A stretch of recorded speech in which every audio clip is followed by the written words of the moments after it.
Well, we know that equipment leasing has become, increasingly popular for businesses. Why do you think that is, and what should they know before signing a lease contract? In the age of electronic documents, one of the things I think that's gone by the wayside is the ability to understand the contracts that you're signing and understand what your rights and obligations are. And you're right to have that properly explained to you and be transparent to you and take your time and understand what you're getting into. It doesn't matter if you're signing a contract to lease a truck, or you're signing a mortgage, or you're signing online for some kind of a buy now, pay later agreement. You need to understand what happens if things don't go well, what flexibility do you have if things change for you, and who do you call to solve the problem? Is there somebody that's going to pick up the phone on the other end when you're between a rock and a hard place? And do they have your back? Are they considering what your needs are? Are they going to be agile to your needs and fair to do business with?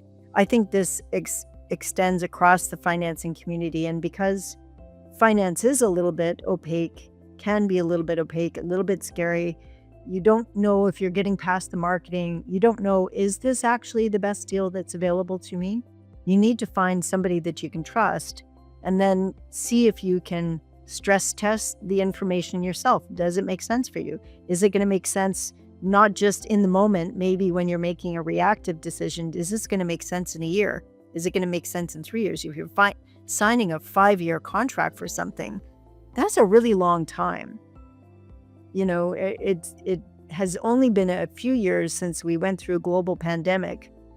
It hasn't even been 5 years, but think about how much has happened in that time and what changed from month to month, from year to year in your world.